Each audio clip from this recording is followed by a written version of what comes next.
Okay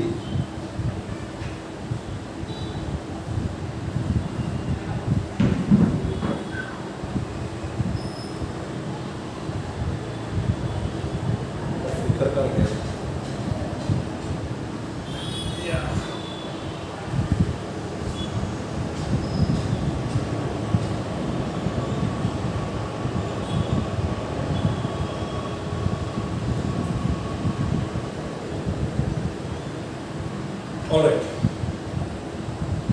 So last time we were discussing about offences relating to documents. हमने forgery किया, उसका definition पढ़ा under section 463 और फिर हमने section 464 में breaking of false documents देखा. So basically हम दोनों के बीच में जो difference है वो हमने देखा. Forgery का मतलब आप documentation में थोड़ा सा फेरबदल करते हो. मैंने आपको एग्जाम्पल दिया था कि अगर कोई चेक है, उस चेक के ऊपर अगर मैंने बोला कि 10,000 लिखने हैं तो आपने 1 लाख लिख दिया, या ऑलरेडी कोई डिजिट्स डाले हुए हैं और डिजिट्स के अलावा आपने कुछ अलग डाल दिया, तो थोड़ा सा मॉडिफिकेशन, फेरबदल, ये शब्द का उधर शब्द करना, वो फॉर्जरी हो गई. बट जब मैं इसकी बात करता हूँ मेकिंग ऑफ फॉल्स डॉक्यूमेंट, मतलब आप पूरी का पूरा डॉक्यूमेंट एक तो डुप्लीकेट बना रहे हो, नहीं तो एक ओरिजिनल डॉक्यूमेंट में के सर्टन पेजेस, सर्टन पार्ट्स को आप रेप्लिकेट करें. ठीक है. सो that is basically making of false documents. तो अब इसकी punishment क्या है? We have to understand punishment for forgery, क्योंकि forgery ये ऐसा crime है जो काफी common है. It's quite common forgery. So अगर punishment देखें तो it is up to 2 years और fine और both. ठीक है. punishment 2 साल तक हो सकती है, या तो फाइन लेके भी आप छूट सकते हो अगर आपका जो forgery है वो छोटा सा है, या दोनों भी लग सकते हैं कि भाई आप 1-1.5 साल के लिए अंदर जाओगे और आपको फाइन भी लगेगी. Depends upon the circumstance of the case. So whoever commits forgery, ये उसका पनिशमेंट. उसके बाद 466 forgery of record of court और ऑफ पब्लिक रजिस्टर. मतलब अभी कोर्ट के जो डॉक्यूमेंट्स होते हैं, रिकॉर्ड ऑफ कोर्ट के अंदर डॉक्यूमेंटेशन किए जाते हैं कई बार, और कोई पब्लिक रजिस्टर का मैंने आपको पिछले सेशन में एग्जांपल दिया था कि कोई भी इलेक्टोरल रोल जिसके अंदर लोगों का नाम मेंशन किया जाता है with respect to the people who are eligible voters for that particular constituency. अभी एक पब्लिक रजिस्टर है. उसके अलावा there will be lot of other public registers जिसके अंदर इंफॉर्मेशन होगी कि रेशन कार्ड के कौन है, बिलो पॉवर्टी लाइन वाले कौन है, आधार कार्ड की इंफॉर्मेशन होगी. This is all public record. अब पब्लिक रिकॉर्ड में अगर आप फेरबदल कर रहे हो तो भाई आपको पनिशमेंट मिलेगी. अब उसकी क्या है? Whoever forges a document or an electronic record. अभी याद रखना, हमने आईपीसी में चेंजेस करे जब से इंटरनेट आया है, तो डॉक्यूमेंट मतलब हम इलेक्ट्रॉनिक रिकॉर्ड है, इलेक्ट्रॉनिक डॉक्यूमेंट भी इंक्लूड करेंगे. तो जो भी हम चीज़ ऑनलाइन स्कैन करके अपलोड करते हैं वो भी डॉक्यूमेंट माना जाएगा. ठीक है. Purporting to be a record or proceeding of or in a court of justice. ठीक है. कोई भी ऐसा डॉक्यूमेंट या इलेक्ट्रॉनिक रिकॉर्ड जो कोर्ट से रिलेटेड है, कोर्ट के डॉक्यूमेंटेशन से रिलेटेड है, और रजिस्टर ऑफ बर्थ, मतलब आपका बर्थ सर्टिफिकेट में रजिस्टर, जब आप पैदा होते हो तो आपको बर्थ सर्टिफिकेट मिलता है, लेकिन गवर्नमेंट के रिकॉर्ड में आप चले जाओगे तो रजिस्टर में बैप्टिज्म, मैरिज, बरियल. अभी मैरिज का भी सर्टिफिकेट होता है कि किन किन लोगों की शादी हो गई है, किन किन लोगों का क्या, डिवोर्स होने के बाद वो रजिस्टर में चेंजेस होंगे. बरियल में मतलब डेथ के बाद भी डेथ सर्टिफिकेट लगता है ना, कि अगर प्रॉपर्टी या विल इम्प्लीमेंट करना होगा तो you have to show the death certificate कि ये पर्सन मर चुका है, क्योंकि फ्रॉड बहुत होते हैं. ठीक है. और register kept bye a public servant. कोई भी पब्लिक सर्वेंट हो सकता है, वो किसी म्युनिसिपल कॉर्पोरेशन का कोई पर्टिकुलर ऑफिसर हो सकता है, किसी वार्ड का ऑफिसर हो सकता है, किसी जिला परिषद का ऑफिसर हो सकता है, गवर्नमेंट फार्मास्यूटिकल कंपनी का भी कोई ऑफिसर हो सकता है. पब्लिक सर्वेंट का डेफिनेशन बहुत बड़ा है जो हमने सेक्शन 24 में देखा था. So in his official capacity, obviously personal register में उसकी गवर्नमेंट रिलेटेड डॉक्यूमेंट होना चाहिए, और an authority to institute or defend a suit. इसका मतलब कोई भी ऐसे अटॉर्नी जनरल है, एडवोकेट जनरल है, these are the authority to institute or defend the suit, or to take any proceeding, to confess judgment or a power of attorney. ये सारे जो रिकॉर्ड्स में अगर आपने फोर्जरी कमिट की तो आपकी जो सजा है वो 7 साल. This is a very serious offence. 7 years के लिए आप अंदर जाओगे प्लस फाइन, प्लस ऐसा नहीं कि और फाइन और बोल. This is a very serious offence, क्योंकि आप गवर्नमेंट रिकॉर्ड्स, कोर्ट रिकॉर्ड्स के साथ फोर्जरी कर रहे हो, which is considered to be a very big offence. लंबा अंदर जाओगे, प्लस फाइन मैंडेटरी. ऑलराइट। उसके बाद forgery of valuable security bill, कोई भी आपका जो प्रॉपर्टी रिलेटेड डॉक्यूमेंट होगा, कोई भी आपके जैसे म्यूचुअल फंड्स के रिकॉर्ड्स होते हैं, इंश्योरेंस के रिकॉर्ड्स होते हैं, जिसको आप पैसे में कन्वर्ट कर सकते हो। आपका इंडेक्स 2 होता है document with respect to flats, bungalows, आपका 7/12 7/12 बोलते हैं उसको, which is related to with respect to land records, इसमें अगर आप फॉर्जरी करोगे, okay, whoever forges a document which purports to be a valuable security or a will or authority to adopt a son, ये private है, this is not public, this is private, authority to adopt a son or which purports to give authority to any person to make or transfer any valuable security, कि जिससे आप किसी को अपनी property, gift deed है, sales deed है ना, these are all valuable documentations where you have mentioned, कोई रिसिप्ट हो सकती है जहाँ पे आपके पास एविडेंस है कि आपने जो tax, sales tax, gift tax pay करके ये प्रॉपर्टी आपने बेटे के नाम पे कर दी, ट्रांसफर कर दी, तो उसकी टैक्सेस भरने पड़ते हैं, तो उसकी डॉक्यूमेंटेशन आपके पास चाहिए। To receive the principal, interest, dividends, मतलब आपने कहीं शेयर्स में इन्वेस्ट किया हुआ है, उसके डिविडेंड्स मिलेंगे, उसका इंटरेस्ट मिलेगा। आपकी एफडी है, एफडी फिक्स्ड डिपॉजिट है ना, it is a valuable security, ठीक है। इसमें फॉर्जरी करोगे कि 4 लाख का आपका एफडी, आपने उसमें 40 लाख कर दिया, फॉर्जरी कर दी, तो आप बैंक को बोलोगे अरे 40 लाख का एफडी आप 4 लाख कैसे बोलोगे, फॉर्जरी। टू रिसीव और deliver any money, movable property, देखो यहाँ पे मूवेबल प्रॉपर्टी के बारे में बता रहे हैं, इमूवेबल प्रॉपर्टी के बारे में नहीं बता। Valuable security, any document purporting to give acquittance or receipt acknowledging the payment of money, कि भाई मैंने आपको पेमेंट कर दी है, उसका रिसिप्ट, उसमें अगर आपने फेरबदल कर दिया।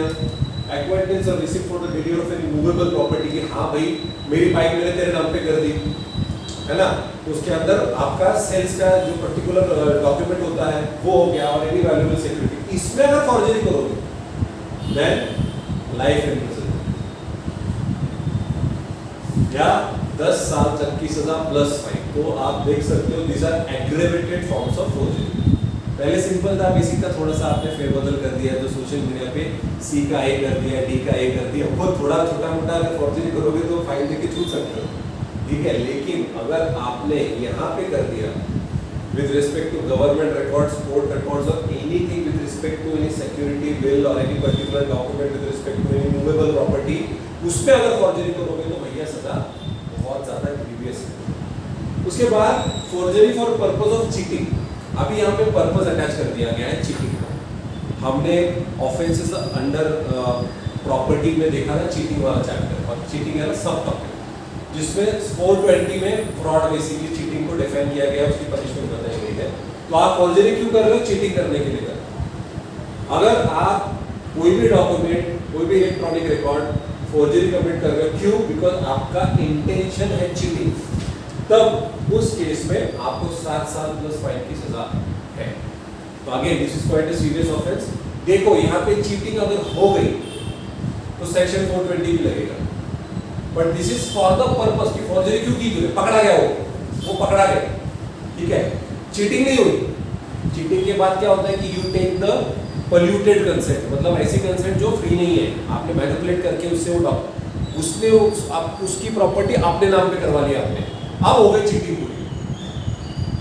तो ये भी सेक्शन लगेगा फॉर्जरी का, क्योंकि डॉक्यूमेंट फॉर्ज किए, तो ये वाला सेक्शन लगेगा 468 और 420 भी लगेगा, क्योंकि cheating has been completed the moment you deliver the property to that other person who is the fraudster, ठीक है। पर यहाँ पे पहले ही पकड़ा गया है, और जब उसको पूछा गया कि भाई what was your intention for forging this particular document और इलेक्ट्रॉनिक रिकॉर्ड, वो बोलेगा चीटिंग, तब जाके उसकी पनिशमेंट इतनी होगी, ठीक है। उसके बाद forgery for purpose of harming reputation, अभी now this is with respect to defamation, क्योंकि इंजरी जो होती है वो आपकी प्रॉपर्टी को हो सकती है, बॉडी को हो सकती है, माइंड को हो सकती है, और आपके रेपुटेशन को भी हो सकती है। तो अगर आप कोई डॉक्यूमेंट फॉर्ज करते हो जिससे किसी की बदनामी हो जाती है, ठीक है, तो उस सिचुएशन में, और लाइकली है, लाइकलीहुड है, ऐसा नहीं कि होनी ही चाहिए, but there is a likelihood that that person will be defamed और his reputation will be hampered, so in that situation 3 साल प्लस फाइन। तो आप देख सकते हो कि यहाँ पे पर्टिकुलर फाइन जो है वो थोड़ी, जो नंबर ऑफ ईयर से थोड़ा कम है। तो अगर आप किसी की रेपुटेशन हो, कोई कंपनी हो सकती है जहाँ पे देखिए ऐसे एलिगेशंस होते हैं कि पहले जब मैकडॉनल्ड्स आया था तो उन्होंने बोला था कि मैकडॉनल्ड्स जो है वो बीफ डालते हैं अपने चिकन बर्गर में, कि इंडिया में वो सस्ता मिलता है बीफ। किसी ने बोला हैम डालते हैं, पोर्क डालते हैं, मतलब अलग अलग जानवर डालते हैं, पता नहीं क्या है, क्योंकि वो पैटिस में तो पता नहीं चलता डालते भी होंगे क्या पता। लेकिन ऐसे एलिगेशंस किए गए थे मैकडॉनल्ड्स के ऊपर कि ये लोग बीफ इस्तेमाल करते हैं, तो उनके बाद फिर उन्होंने सब क्लैरिफिकेशन किया। उसके अलावा भी ये भी कई बार कि मैगी में कार्सिनोजेनिक कंटेंट है, कोल्ड ड्रिंक्स में पेस्टिसाइड्स है, if you are claiming something, क्योंकि उनका पूरा स्टॉक मार्केट गिर सकता है, पूरा मार्केट डाउन हो सकता है उनका। सिंपल वो आई थिंक रोनाल्डो ने वो 2 कोको कोला या पेप्सी के बॉटल बाजू में रख दिए प्रेस कॉन्फ्रेंस में से, तो उनके स्टॉक्स गिर गए। बिकॉज रोनाल्डो को इतने लोग फॉलो करते हैं कि लोग कोल्ड ड्रिंक पीना बंद कर देंगे या कोको कोला की जगह थम्स अप पीना चालू कर देंगे, यू नेवर नो। सो ऐसा अगर आप कुछ करता हो वहाँ पे, वो छोड़ो, उसका इंटेंशन हेल्थ बेनिफिट था कि ये क्या है पीछे साइड में हटा पानी दो, बट अगर कोई ऐसा फेक ब्लेम कर रहा है और उसके रिलेटेड फॉर्ज डॉक्यूमेंट भी सबमिट कर रहा है, देखो मेरे पास मतलब जो भी लैब के आपके पास सर्टिफिकेट्स होंगे वो सारे फोर्स हैं, वो सारे नकली है। असली होगा तो ऑब्वियसली फिर वो जो कंपनी है उसमें उसको चेंजेस करने पड़ेंगे। मैगी में सिद्ध हो गया, पेप्सी में, कोको कोला में सिद्ध हो गया कि उसके अंदर पेस्टिसाइड्स है, वो प्रूव हो गया। So it was not harming reputation, it was actually protecting public health. पर अगर रेपुटेशन अगर आपको किसी की बर्बाद करनी, किसी इंसान की या किसी पर्टिकुलर कंपनी की, तो 3 साल तक की सजा हो सकती है, उसके साथ आपको फाइन भी भरनी पड़ेगी। उसके बाद फोर्ज्ड डॉक्यूमेंट, ठीक है, अभी फोर्जरी और फोर्ज डॉक्यूमेंट और फॉल्स डॉक्यूमेंट और इलेक्ट्रॉनिक रिकॉर्ड मेड होली और in part by forgery is designated as a forge document और इलेक्ट्रॉनिक रिकॉर्ड। ठीक है, किसी भी डॉक्यूमेंट में आप जब उसको फोर्ज कर देते हो, forgery is a act, forged document is the outcome. तो अगर आपके पास कोई चेक है, उस चेक में आपके मालिक ने आपको बोला कि उसके अंदर आपको 10,000 लिखने हैं, आपने क्या किया, फोर्जरी कमिट की, आपने 10,000 की जगह पे 1 लाख लिख दिया, तो वो जो चेक है वो फोर्ज्ड डॉक्यूमेंट है। So forged document is the outcome of forgery. ठीक है, तो कोई भी डॉक्यूमेंट जिसमें आप कुछ गड़बड़ करते हो, कोई भी फॉल्स डॉक्यूमेंट, कोई भी फॉल्स इलेक्ट्रॉनिक रिकॉर्ड। अभी मोहम्मद शमी की केस थी, मोहम्मद शमी की केस में उसकी बीवी ने उसके ऊपर एलिगेशंस किए कि भाई ये मेरा मेंटल हरासमेंट करता है, इसके घर वाले सेक्सुअल हरासमेंट करते हैं, मेरे साथ बलात्कार किया। उसके भाई ने बहुत सारे क्लेम्स किए, इसके बाहर बहुत सारे अफेयर्स हैं, ये देश विदेश खेलता है, पैसे, ये मैच फिक्सिंग भी करता है, मेरे पास व्हाट्सएप चैट से। तो उसने सारे व्हाट्सएप चैट भी दिए। बाद में जब उसका जब बायोडेटा, जिसका जो डेटा, मेटा डेटा बोलते हैं उसको, मेटा डेटा जब फाइंड आउट किया तो पता चला कि ये सारे के सारे डॉक्यूमेंट्स व्हाट्सएप के हैं ही नहीं, ये तो किसी दूसरे सॉफ्टवेयर पर डिजाइन किए गए। क्योंकि मेटा डेटा में फाइल टाइप पता चल जाती है, उसने किसने क्रिएट, कब क्रिएट किया गया, क्योंकि व्हाट्सएप हम मैसेजिंग कर रहे हैं तो वो लाइव उसके डेट टाइम टिक सब पता चलता है कब रिकॉर्ड क्रिएट किया गया। तो भाई वो केस के बाद क्रिएट किए गए और वो एक्चुअल व्हाट्सएप चैट्स थे ही नहीं, वो डॉक्यूमेंट्स थे जो फोर्ज किए गए और वो केस हार गई डिवोर्स। ठीक है, उसके बाद फोर्थ यूजिंग एज जेन्युइन अ फॉर्ज डॉक्यूमेंट और इलेक्ट्रॉनिक रिकॉर्ड ऑनलाइन पहुंचे।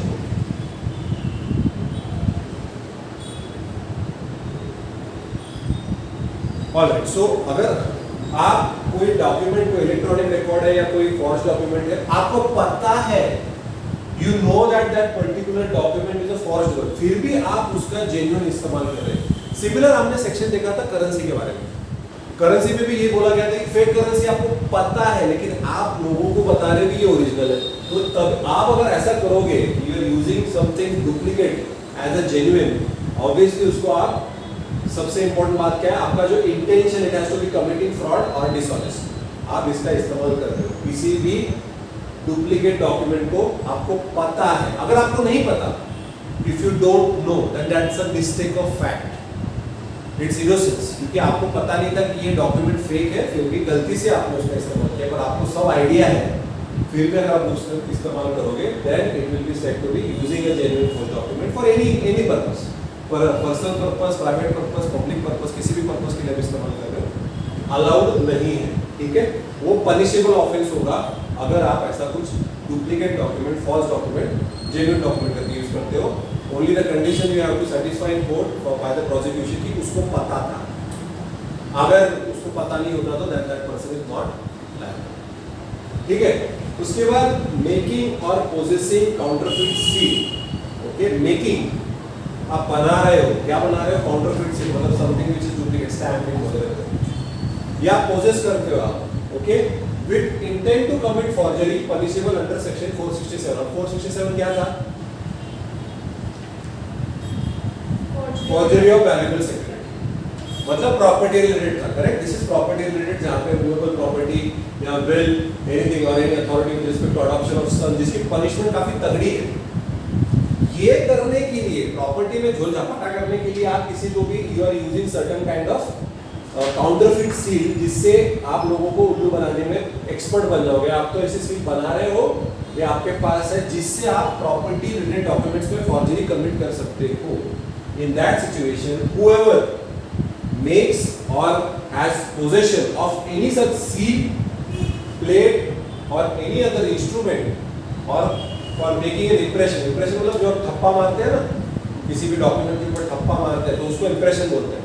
Okay, intending that the same shall be used for purpose of committing forgery under section 467। तो आपने फॉर्जरी ऑफ प्रॉपर्टी करी नहीं है यहाँ पे, पर आपको करने के लिए आपके पास उसका मटेरियल है, काउंटरफिट सील्स है आपके पास, जिससे तो कई मैंने आपको बोला डुप्लीकेट डॉक्यूमेंट बनाने वाले एक्सपर्ट्स होते हैं और उसका इस्तेमाल करने वाले अलग हो सकते हैं, जरूरी नहीं वो सेम हो, अलग अलग लोग होते हैं। ओके, तो अगर ऐसा कोई पर्सन है जो ऐसे सील, प्लेट और एनी अदर इंस्ट्रूमेंट जो उसके पास है, then he can be punished for life imprisonment. Okay, he can be otherwise punishment for 7 years plus fine। तो यहाँ पे क्या है, either you are making those seals, plates or instruments or you are having possession of it। तो कोई बनाने वाला कोई और है, उसका इस्तेमाल करने वाला कोई और है और उसका फायदा उठाने वाला भी कोई और है, तो 3 अलग अलग लोग हो सकते हैं या ये तीनों एक ही हो सकते हैं, depends on the case.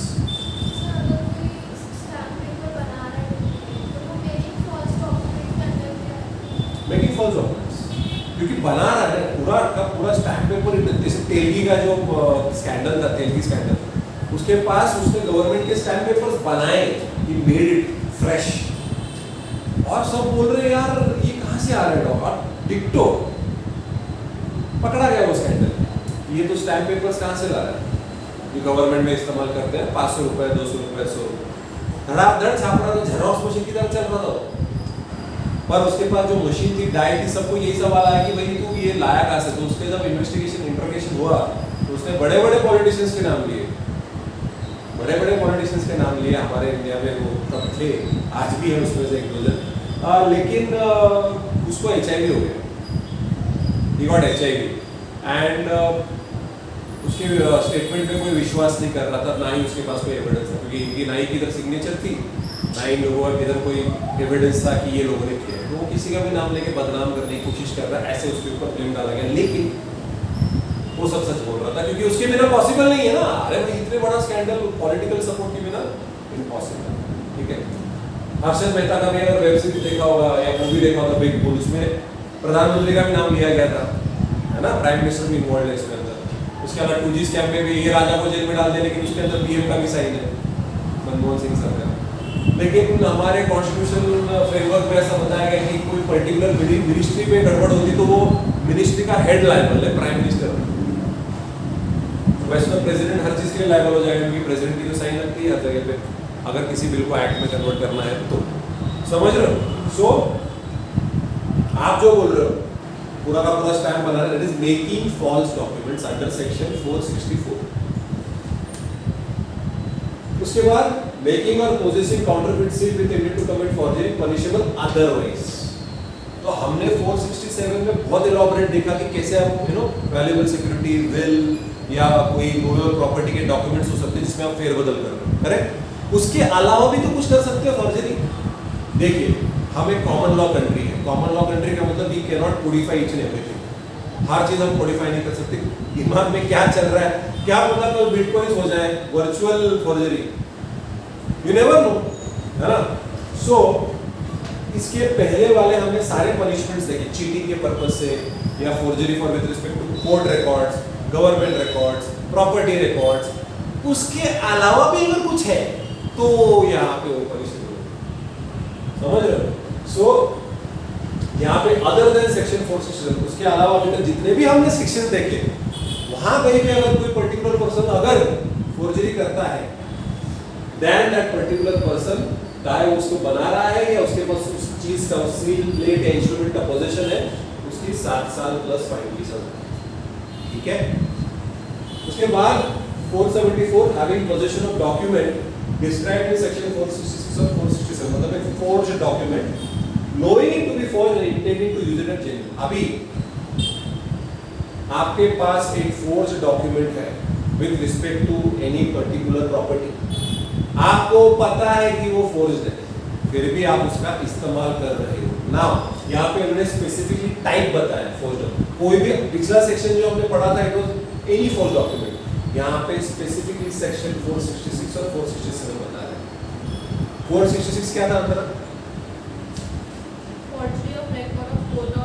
Court record, मतलब कोई पब्लिक रजिस्टर, कोई गवर्नमेंट रिकॉर्ड या प्रॉपर्टी रिलेटेड रिकॉर्ड का ही डॉक्यूमेंट आप इस्तेमाल कर रहे हो। इसका पहला जो सेक्शन था वो जेन्युइन कोई भी फोर्ज डॉक्यूमेंट हो सकता था, यहाँ पे स्पेसिफाई किया है अगर आप ऐसा कोई रिकॉर्ड फ्रॉडुलेंटली और डिसऑनेस्टली आपको पता है कि ये फोर्ज्ड है, फिर भी इस्तेमाल कर रहे हो, अगले वाले इंसान को बता रहे हो कि ये जेन्युइन डॉक्यूमेंट है मेरे पास जो कि एक्चुअल फेक है, तो आपको 7 साल प्लस फाइन और पनिशमेंट अप टू 7 इयर्स या फाइन लग सकती है आपको। समझ रहे हो? और तो यहाँ पे फर्क क्या है? They have particularly mention the type of forge document under section 474 and if the document is one of the description mentioned in section 467, अगर वो ऐसा डॉक्यूमेंट जो फोर्ज मतलब प्रॉपर्टी रिलेटेड फोर्ज डॉक्यूमेंट आप इस्तेमाल करते हो तो पनिशमेंट लाइफ इम्प्रिजनमेंट तक हो सकता है या 7 साल या। ठीक है। तो यहाँ पे देखो, आपने ना चीटिंग कमिट करी, ना आपने किसी तरीके के लोगों को उल्लू बनाया, कुछ नहीं, आप पकड़े गए with forged document where you are using it as genuine, तो इतनी सजा हो सकती है। Anything with respect to 467, that is valuable security, will और any document with respect to movable property. ठीक है। अगर वो नहीं है देन 7 साल, बट स्पेसिफिकली 467 में डिफाइन किया गया है। Okay, then it will be 7 years. अगर 466 है तो 7 इयर्स, सॉरी 7 इयर्स, एंड अगर 467 है तो लाइफ इम्प्रिजनमेंट। तो अगर कोर्ट रिकॉर्ड है, पब्लिक रजिस्टर है, उसका आप इस्तेमाल कर रहे हो then you go for 7 years, और अगर प्रॉपर्टी रिलेटेड डॉक्यूमेंट है तो आप लाइफ इम्प्रिजनमेंट भी हो सकते हैं। ये यहाँ पे ये 466 में सिर्फ कोर्ट रिकॉर्ड है, कोर्ट रिकॉर्ड है पब्लिक रजिस्टर। तो 466 में यहाँ है पनिशमेंट और 467 की यहाँ। तो अगर प्रॉपर्टी रिलेटेड होगा तो पनिशमेंट बढ़ जाएगी। ठीक है। 475 काउंटरफीटिंग डिवाइस और mark used for authentication or authenticating documents described in section 467। जरा 467 पे ज़्यादा एम्फेसाइज किया गया है क्योंकि maximum forgery property related documents में ही होती है। ठीक है। और पोजेसिंग सच काउंटरफीट मार्क मटेरियल। ओके, तब क्या था? सील, प्लेट, इंस्ट्रूमेंट था। अभी क्या है? डिवाइस है, कोई पर्टिकुलर डिवाइस है। ठीक है। जैसे तेली साहब के पास वो डिवाइस थी जिससे उस टाइम पेपर छाप रहे हैं, इसके पास प्रॉपर मशीन थी और वो डाई थे, डाई को छापा होता है ना, वो थे जिससे परफेक्ट रेप्लिका बनता था स्टैम्प पेपर। अगर ऐसा कुछ है यार, इसकी भी पनिशमेंट बहुत तगड़ी है। whoever counterfeits upon or in the substance of any material, any device or mark used for the purpose of authenticating any document described in section 467, intending that such device or mark shall be used for the purpose of giving the appearance of authenticity। आप इस device का, इस particular mark का क्यों इस्तेमाल कर रहे हो? मार्क मतलब एनी सिंबल हो सकता है, उसका इस्तेमाल क्यों कर रहे हो? Because you want to show it as an authenticate document. ठीक है। ऑलराइट। सो ये अगर आपके पास ये मार्क है, आपने बनाया है, ये आपके पास इसका पोजीशन है, तो आपको लाइफ इम्प्रिजनमेंट की सजा हो सकती है, नहीं तो अगर 7 साल के लिए भी अंदर जा सकते हो, plus fine. Again depends upon the case, maximum is life imprisonment. 476 again counterfeiting device or mark used for authenticating documents other than those described in section 467। मतलब अभी कोर्ट रिकॉर्ड, पब्लिक रजिस्टर वो हो गए। अगर ऐसी केसेस सेम टू सेम है पर यहाँ पे लाइफ इम्प्रिजनमेंट सजा नहीं होगी, maximum 7 years. So court records, public register government document में गड़बड़ करोगे तो 7 साल के लिए अंदर जा सकते हो प्लस फाइन।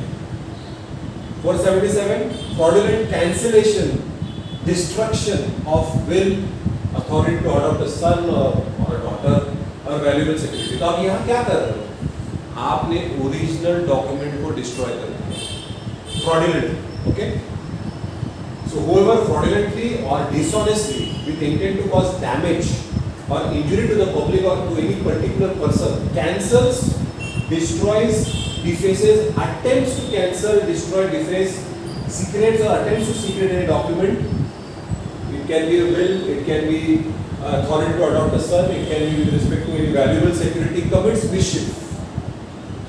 मिशिफ का क्या डेफिनेशन है, जहां पे आप पर्टिकुलर प्रॉपर्टी को डैमेज करते हो या डिस्ट्रॉय करते हो, दैट इज मिशिफ। ओके, बदमाशी नहीं, बदमाश तो बच्चे भी होते हैं, छोटी मोटी चीजें तोड़ते फूटते रहते हैं, लेकिन जब बड़े लेवल पे करते हैं तो उसको मिशिफ बोला जाता है। बहुत बड़ा क्राइम है, बहुत बड़ा, लाइफ इम्प्रिजनमेंट हो सकता है और up to 7 years plus fine. ठीक है, उसके बाद हो गया डन। या falsification of accounts, which is the last section with respect to offenses relating to documents।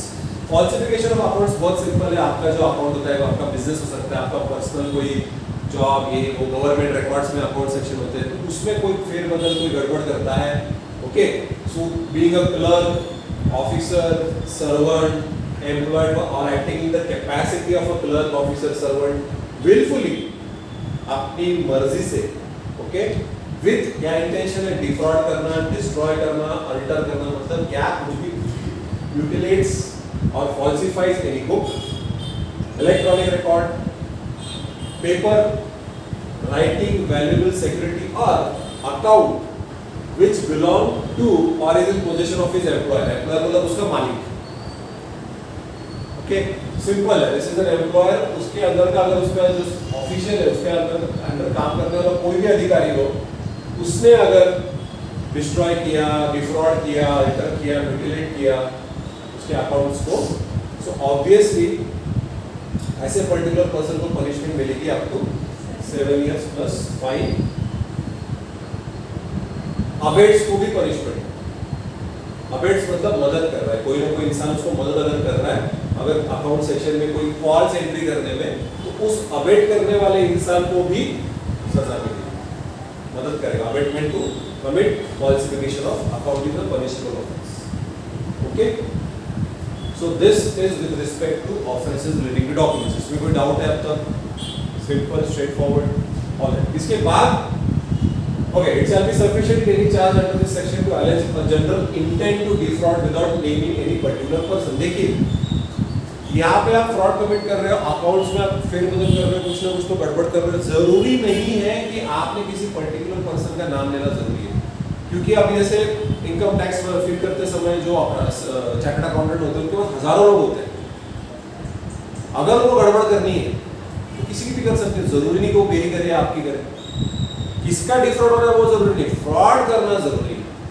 You don't need to fraud a particular person, उस इंसान का नाम पता होना जरूरी नहीं है, क्योंकि कई बार क्या होता है कि अकाउंट होल्डर के नाम बैंक वाले शेयर नहीं करते, उनकी प्राइवेसी होती है, बट हाँ if crime is committed police वाले जाके बोल सकते हैं कि हमें दीजिए, लेकिन कई देश ऐसे, स्विट्जरलैंड जैसे, जहाँ पे वो बिल्कुल डिस्क्लोज नहीं करते नाम।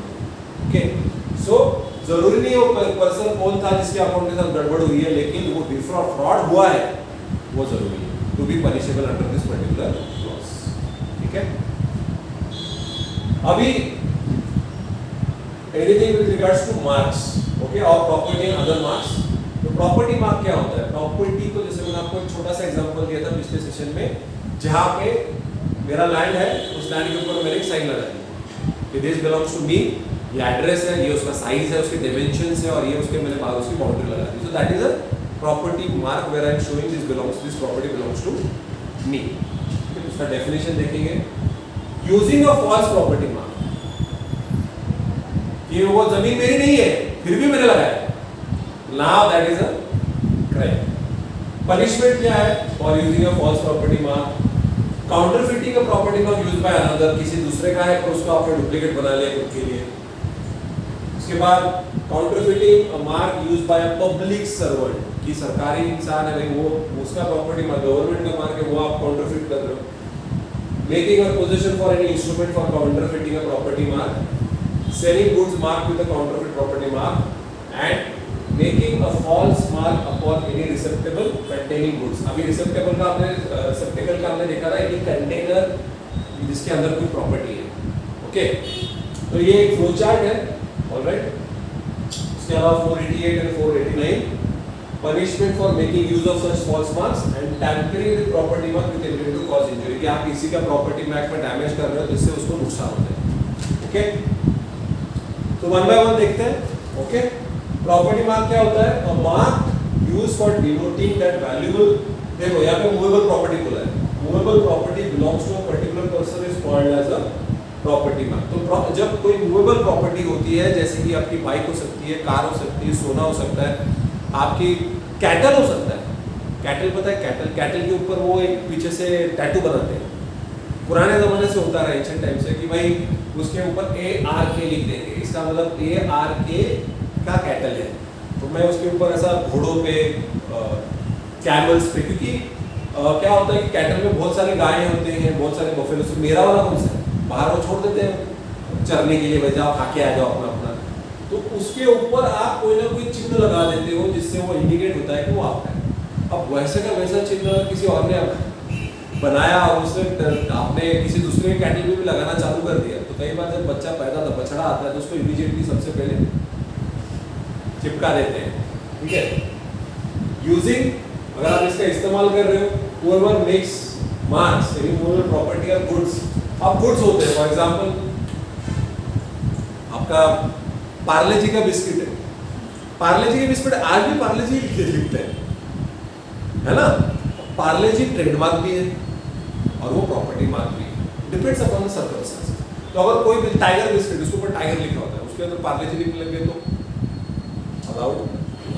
ठीक है, so whoever marks any movable property or goods or any case, package or other receptacle containing movable property or goods uses this particular product, okay, in a manner reasonably calculated to cause it to be believed that the property or goods so marked are the original ones। ठीक है, लोगों को आप बता रहे हो कि ये ओरिजिनल है, लेकिन एक्चुअली ये फॉल्स है, सिर्फ आपको पता है। तो आप इसका कैसे भी इस्तेमाल कर सकते हो। You can use it for selling, buying, doing any kind of transaction। आप किसी भी goods है, movable property, तो आप इसका कुछ भी कर सकते हैं। ठीक है, जैसे कि अभी बहुत फेमस केस हुआ था कि गुजरात में डुप्लीकेट IPL कंडक्ट किया गया, वहाँ पे YouTube पे लाइव स्ट्रीमिंग हुई, एम्पायर्स को बोला गया कि वाइड दीजिए, अभी बैट्समैन को बोलिए चौका मारो, ये वो all that kind of stuff. Players को पैसे दिए गए, उनको बोला गया कि उनको चेन्नई सुपर किंग और मुंबई इंडियंस के कपड़े दिए गए, खेला गया, रशियंस ने पैसे भी इन्वेस्ट किया, वो सब क्वार्टर फाइनल तक आ गए थे IPL में, वो वाले गुजराती। उसमें हर्षा बुगले जैसा कमेंटेटर नहीं था, पर उसके जैसा आवाज निकालने वाले कमेंटेटर को अपॉइंट किया गया।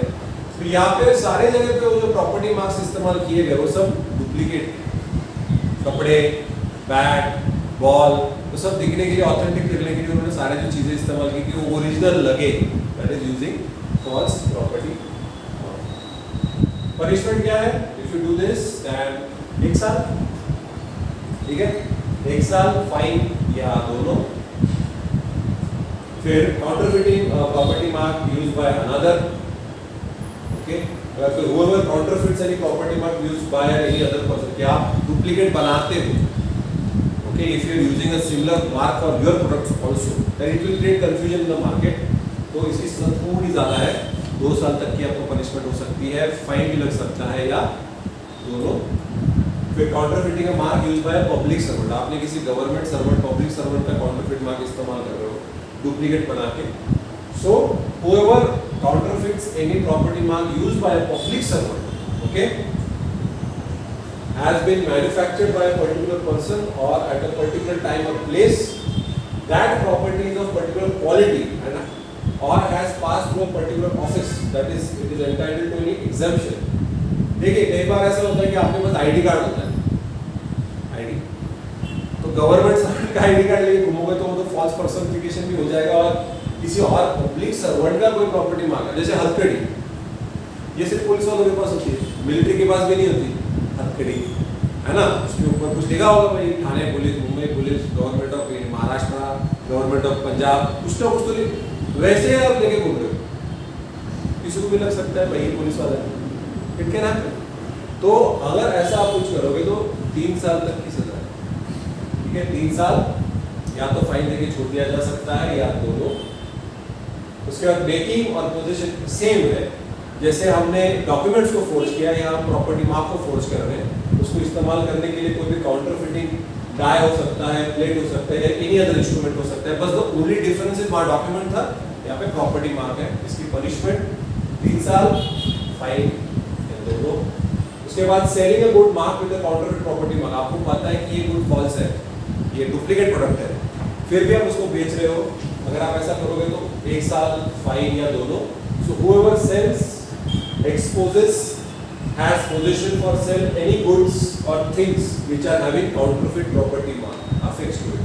अगर आप ऐसी कोई चीज बेचते हो, अपने पास रखते हो या आपका इंटेंशन है किसी और को बेचने का, having taken all reasonable precautions against committing an offence against this section, he had at the time of the commission of the alleged offence no reason to suspect the genuineness of the mark.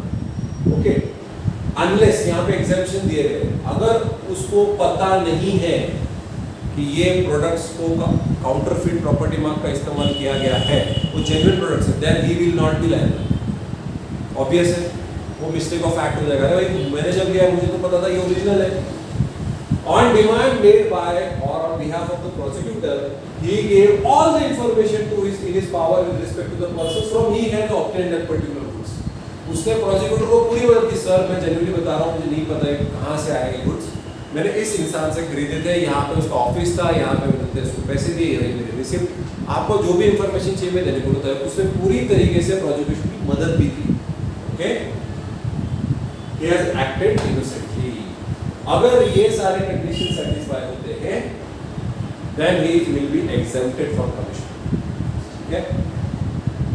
487 making a false mark upon any receptacle containing goods, मतलब कोई container है या कोई तिजोरी है उसके अंदर ऊपर आप कोई तो फॉल्स मार्क बना रहे हो, अगर ऐसा करोगे तो भाई 3 साल के लिए अंदर जाओगे, प्लस फाइन प्लस दोनों। तो अगर आप कोई फॉल्स मार्क बनाते हो जिसकी, और आप ऑब्वियसली उस रिसेप्टेकल के अंदर कुछ वैल्यूएबल चीज होनी चाहिए, ओके, लेकिन उसके अंदर कोई गुड्स नहीं भी रहे, फिर कोई भी रिसेप्शन होता है तो बंद होता है, it's locked. I am expecting कि अंदर कुछ सोना जवाहरा चांदी होगी, जैसे गोलमाल मूवी में उन सबको लगता है कि वो जो संदूक के अंदर कुछ ना कुछ तो होगा, लेकिन निकलता कुछ नहीं, बट स्टिल सकते हैं उसके ऊपर आप, बिकॉज आपका इंटेंशन फ्रॉड कमिट करने का है, तो ऑब्वियसली आप फाइन देके छूट सकते हो उस केस में। बट अगर प्रॉपर्टी निकली तो भाई 1-2 साल के लिए अंदर भी जा सकते हो, डिपेंड कि वो प्रॉपर्टी कितने वैल्यूएबल है। Okay, 488 punishment for making use of any false mark, अगर आप कोई फॉल्स मार्क का इस्तेमाल कर रहे हो, अनलेस आपको पता नहीं था कि वो मार्क गलत है, आपको लगा ओरिजिनल है, shall be punished as per what purpose he has done that। तो इसके पहले जो हमने सारे पनिशमेंट्स देखे उसमें से एक पनिशमेंट उसको मिलेगी। Okay, be punished as if he had committed an offence against the section। ठीक है, whoever makes use of any such false mark, वो देखा जाएगा कि वो किसके लिए कर रहा है, उसका इंटेंशन क्या था, उसके हिसाब से उसको पनिश किया जाएगा। ठीक है, अनलेस एक एग्जम्पशन दिया है, he acted without intent to defraud, यहाँ पे इंटेंशन मेंस रिया होना चाहिए, पिछले सेक्शन में भी मेंस रिया होना चाहिए। ये सारे डॉक्यूमेंटेशंस में प्रॉपर्टी मार्क में सबसे इंपॉर्टेंट क्राइटेरिया क्या है, मेंस रिया। अगर डिसऑनेस्ट और फ्रॉडुलेंट इंटेंशन नहीं है और आपको जेन्युइनली पता नहीं कि वो फॉर्ज्ड है या डुप्लीकेट है या फेक है या फॉल्स है, यू विल बी एग्जेम्प्टेड। आपको प्रूव करना पड़ेगा, जो आपको पूरे प्रोसिक्यूशन की मदद करनी होगी, एंड आपको जो भी है डेटा दे देना चाहिए, तो आपको सजा कम मिलेगी, आपको छोड़ भी दिया जा सकता है कि नहीं, इससे काफी मदद। उसके बाद tampering with property mark with intent to cause injury, mischief. अब इंजरी कॉज करना चाहते हो किसी पर्टिकुलर, डिस्ट्रॉय करना, हटा देना, उसका जो डिफेस करना होता है उसका पहला पन्ना फाड़ देना, उस प्रॉपर्टी मार्क को रब करना कोशिश करना, उसके ऊपर स्प्रे मारना ब्लैक कलर का, समझ लो, इससे दिखेगा नहीं क्या है। Adds to any property mark intending or knowing it to be likely that he may cause injury to that particular person, 1 साल की सजा है। आपने देखा हो कई बार लोग स्प्रे मार के भाग जाते हैं, काला स्प्रे, ग्रीन स्प्रे, कुछ दीवारों पे गंदगी करते हैं, but that is nothing related to property mark. पर प्रॉपर्टी मार्क के ऊपर किया तो भाई that's a punishment, municipal office. And with respect to currency notes and bank notes, ठीक है, करेंसी नोट्स तो सबको पता है, बैंक नोट्स पे चेक आता है, डिमांड ड्राफ्ट आता है, जो बैंक के डॉक्यूमेंट्स होते हैं वो होता है। इसमें section 489A counterfeiting currency notes और बैंक नोट्स, 489B ये अमेंडमेंट करके डाला गया है, बैंक नोट्स और currency notes, using a genuine forged और काउंटरफिट करेंसी नोट्स और bank notes, possession of such notes, B making or possessing instruments or materials for forging a or counterfeiting, मतलब कि उसका पोजीशन। अगर आप देखोगे सिमिलर सेक्शन, पहले में डॉक्यूमेंट्स था, दूसरे में प्रॉपर्टी मार्क है, यहाँ पे नोट्स है। मेकिंग और using documents resembling currency notes, कि आप ऐसे जैसे फॉल्स डॉक्यूमेंट बना रहे थे, यहाँ पे फॉल्स करेंसी नोट्स बना रहे हो, फॉल्स बैंक नोट्स बना रहे हो। सो 489A में काउंटरफिटिंग करेंसी नोट्स और बैंक नोट्स, और ये करोगे तो भाई लाइफ इम्प्रिजनमेंट है, serious offence. Currency note, bank notes मतलब again it's a big financial fraud, life imprisonment हो सकती है या तो 10 साल प्लस फाइन, ठीक है। So anybody who is counterfeiting currency notes और बैंक नोट्स तो काफी तगड़ा पनिशमेंट है। For the purpose of this section, सारे sections, bank note means a promissory note और engagement for the payment of money to bearer on demand issued by a person carrying on the business of banking carried out in any part of the world, any part of the world, India के अंदर ही बाहर भी अगर fraud कर सकते हो, ठीक है। issued by or under the authority of the state or sovereign power, क्योंकि ये अधिकार सिर्फ सरकार का है, नोट बनाना, बैंक नोट्स करना, ये सिर्फ और सिर्फ गवर्नमेंट या कोई सोवरेन अथॉरिटी जैसे कोई RBI है उन्हीं के पास रह सकती है अथॉरिटी, कोई भी प्राइवेट पर्सन या कोई भी कंपनी नहीं कर सकती unless they have been given the permission by the government, ठीक है। And then obviously using it for a substitute for money, allowed नहीं। 410B कि आप इसका इस्तेमाल कर रहे हो जेन्युइन, अगर आप ऐसा कुछ कर रहे हो तो भाई अगेन लाइफ इम्प्रिजनमेंट की, कोई fake currency notes, fake bank notes का इस्तेमाल जेन्युइन करके कर रहे हो, लोगों को उल्लू बना रहे हो, 10 साल तक की सजा हो सकती है plus fine, maximum life imprisonment, okay. हवाला सुना है, हवाला HAWLA, इसमें कई बार इसको कैश स्मगलिंग बोलते हैं, कैश ट्रैफिकिंग, कैश स्मगलिंग, ऐसे ट्रक भर के कंटेनर भर के पैसे आउट ऑफ इंडिया भेजे जाते हैं, जैसे ह्यूमन ट्रैफिकिंग है, आर्म्स ट्रैफिकिंग है, जैसे कैश ट्रैफिकिंग भी होती है। और मोर ऑफन देन नॉट वो डुप्लीकेट नोट्स होते हैं जो बाहर के देश में इंडियन करेंसी भाई किसको पता, मुझे स्वैप करके दे, ये ले Indian currency, give me Mauritius currency और गिव मी यूरोपियन करेंसी, वहाँ पे क्या पता चलेगा, फटाक से पता तो चलेगा। तो भाई लाइफ इम्प्रिजनमेंट है, बहुत बड़ा क्राइम है, ठीक है, या 10 साल के लिए फाइन लग सकती है। पोजेशन ऑफ फोर्स और काउंटरफिट करेंसी, मतलब आपके पास सिर्फ पोजेशन है, you just have the possession, दो साथ you are just having false और काउंटरफिट नोट्स और बैंक नोट्स, ओके। और यहाँ पे आपको पता है कि इट इज अ काउंटरफिट, अगर आपको पता नहीं है तो exemption, if you don't no. Obviously position तभी रखोगे ना जब इस्तेमाल करना है उसका जेन्युइनली।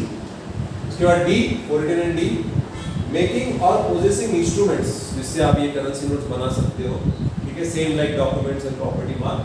यहाँ पे अगेन लाइफ इम्प्रिजनमेंट या 10 साल की सजा plus 489D, same like property mark and documentation, you have some instruments or you have certain processes या मटेरियल जिससे आप करेंसी नोट या बैंक नोट बना सकते हो। E, 489E, मेकिंग और using documents resembling currency notes, मतलब फेक बना रहे हो, you are making false currency notes, false bank notes, अगर ऐसा करोगे तो भाई 100 रुपए तक की फाइन है अगर आप पकड़े गए तो। whoever makes or causes to be made uses for any purpose whatsoever, किसी भी इस्तेमाल के लिए, delivers to any person, किसी को डिलीवर कर रहा है, any document purporting to be in any way resembling or nearly resembling the currency note or bank. अगर आप किसी को दे रहे हो, उसको आप बना रहे हो, अगर आप किसी भी तरीके से किसी डॉक्यूमेंटेशन का फेरबदल कर रहे हो जिसके अंदर ये नोट्स इन्वॉल्व है, तो आपको 100 रुपए तक की फाइन लग सकती है. If any person whose name appears on a document, the making of which is an offence under subsection 1, refuses without lawful excuse to disclose to a public officer of being so required the name and address of the person by whom it was printed. अगर जिसके पास ये notes मिले, ये note तुमको कहाँ से मिले, ये नोट किसने प्रिंट किए, या बता नहीं रहे हो पुलिस को, ऑफेंस है.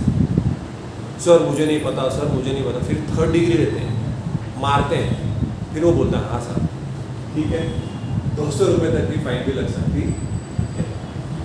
आपको नहीं लगता फाइन बढ़ानी चाहिए, है ना? एटलीस्ट दिस शुड बी 20,000 10,000, इतना तो लगाया कम से कम. 100 रुपये 200 रुपये कमानी है, 1000 तो होना ही चाहिए. अब तरह कितनी अच्छी है ना, अच्छा है पार्ट टाइम बिजनेस. 1000 रुपये दो और करेंसी नोट बांटो, फेक वाले हैं, ओरिजिनल. मेकिंग और using documents resembling currency notes, ठीक है, इसका 3rd सबसेक्शन है. इसमें बताया गया है कि भाई where the name of any person appears on any document, अगर कोई डॉक्यूमेंट है जिसके अंदर ये फेक करेंसी उसका नाम आ गया, of which any person is charged with an offence under subsection 1 or any other document used or distributed in connection with that document, it may until the contrary is proved, we presume that that person caused the document to be made. किसी document पे अगर जिस इंसान का नाम होगा, जब तक वो प्रूव नहीं होगा कि वो इंसान नहीं है एक्चुअली, तब तक ये प्रिज्यूम किया जाएगा कि उसने छापा है. तो किसी भी करेंसी नोट पे या किसी भी बैंक नोट, प्रॉमिसरी नोट या किसी भी डिमांड ड्राफ्ट पे अगर आपका नाम आ गया तो साइन नहीं करना. Sign is also another important aspect ना. तो थोड़ा सा संभाल के रहो. और कॉन्ट्ररी अगर तुम हो गया सर मुझे नहीं पता, कि कोई भी किसी का भी नाम इस्तेमाल कर सकता है. मैंने कई बार ऐसे नाम क्लास में लिए जो बहुत कॉमन नाम है, कोई भी किसी का भी नाम लगा देगा, पता तो होना चाहिए उसको. कॉन्ट्ररी अगर प्रूव हो गया तो बात अलग है. And the final part of this particular chapter, criminal breach of contract of service. 491, breach of contract to attend on and supply wants of helpless person. तो ये क्या है? Let's go in detail. Whoever being bound by a lawful contract. Now see यहाँ पे binding contract है, वो भी legal contract है. Contract lawful कब होता है? दोनों parties major है, free consent है, कंसिडरेशन है, एग्रीमेंट है, लीगल पर्पस है, लॉफुल पर्पस है. सो whoever being bound by a lawful contract to attend on or to supply the wants of a person, specifically a helpless person, उसको खाना देना, उसको पानी देना, है ना, you are आपका ऑब्लिगेशन उसको ये देना, ठीक है. by reason of youth or of unsoundness of mind, youth मतलब बच्चा है छोटा सा, अनसाउंडनेस ऑफ माइंड, दिमाग में मेंटली थोड़ा सा चैलेंज है, या बॉडी वीकनेस है, कोई डिजीज है, इज हेल्पलेस और incapable of providing for his own safety. वो अपने आप को प्रोटेक्ट नहीं कर सकता, अपने आप को खिला नहीं सकता, वॉशरूम नहीं जा सकता, और आपकी रिस्पॉन्सिबिलिटी है कि उसको वॉशरूम दिया जाए, उसको नहलाया जाए, उसको खाना दिया जाए, खिलाया जाए अगर वो वेजिटेटिव स्टेट में है. Supply his own wants, voluntarily omits, नहीं देता है खाना टाइम पे, पानी पिलाता नहीं है. अगर ऐसा कोई रूथलेस पर्सन हुआ, हाँ, 3 महीने की सजा हो सकती है, 200 रुपये की फाइन भी लग सकती है, या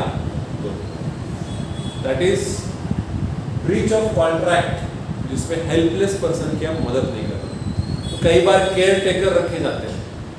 केयर टेकर तो फैमिली में अगर कोई बूढ़ा पर्सन है, हस्बैंड वाइफ दोनों जॉब कर रहे हैं, बच्चा स्कूल में है, तो वो उनको टाइम पे दवाई देना, उनको खाना खिलाना, उनके पैर दबा देना, जो भी तुम्हारा कॉन्ट्रैक्ट होगा उस हिसाब से वो नहीं कर रहे हैं. और कई बार बूढ़े लोग कुछ बोलते नहीं, बेचारे घर पे अकेले होते हैं, उनको लगता है वो हेल्प आता है तो एटलीस्ट उनसे 2 बातें कर सकता हूँ. सभी लोग दिन भर बाहर, उनके साथ बात करने के लिए कोई नहीं होता, तो वो कंप्लेंट भी नहीं करते, पता नहीं चलता. तो आजकल फैमिली सीसीटीवी फुटेज, सीसीटीवी लगाने लग गए, कैमरा लगाने लग गए घर के अंदर, ताकि पता चले यू कंटिन्यूस मॉनिटरिंग क्या हो रहा है. सो अगर ऐसा कोई करता है, ऐसे एक बीच में मैंने वीडियो देखा था, एक आया थी जिसको छोटे बच्चे को घर पे संभालने के लिए रखा था और वो बच्चा रोए जा रहा था तो वो उसको पटक रही थी. She was smashing the baby on the couch. उसको उठा के ऐसे काउच पे पटक रही थी. तो वो बच्चा चुप हो गया, डर गया. It got scared and that was scene on the CCTV. और फिर घर वालों को पता चला, फिर उसने वो सर्वेंट के खिलाफ 491 छोटे बच्चे पे. अभी वो काउच था, इसके लिए वही हुआ कि जब वो देखा, उन्होंने ऑब्जर्व किया कि ये जो बच्चा पहले हंसता था, खेलता था, अभी डर डर के रहता है. Whenever she used to come, she used to that particular child used to get scared. लेकिन वो बोलते ना, ये तुम्हें डरता है, is scared of you, is not used to you. बच्चा भी तुमसे यूज्ड टू नहीं. उनको क्या पता था कि ये इसको मारती है, पीटती है बच्चों को ताकि वो रोए. ऐसी केस हुई थी. ये सेक्शन के अंदर उस पर्टिकुलर पब्लिक उस सर्वेंट को 3 महीने की सजा हो सकती है, या तो फाइन पे भी छुटा जा सकता है, या तो. So that was the complete chapter on offences relating to documentation, property mark, counterfeiting currency notes, bank notes, and एक अलग चैप्टर था वो ब्रीच ऑफ सर्विस, पर वो एक ही सेक्शन था तो मैंने उसको इसी चैप्टर में.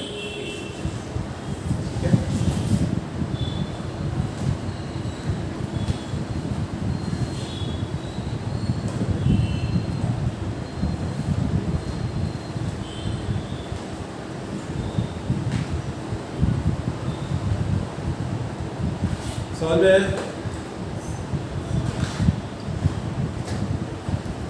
अभी आपका नेक्स्ट क्या था? मैरिज रिलेटेड है ना. देखो, मैरिज और डिफेमेशन आई थिंक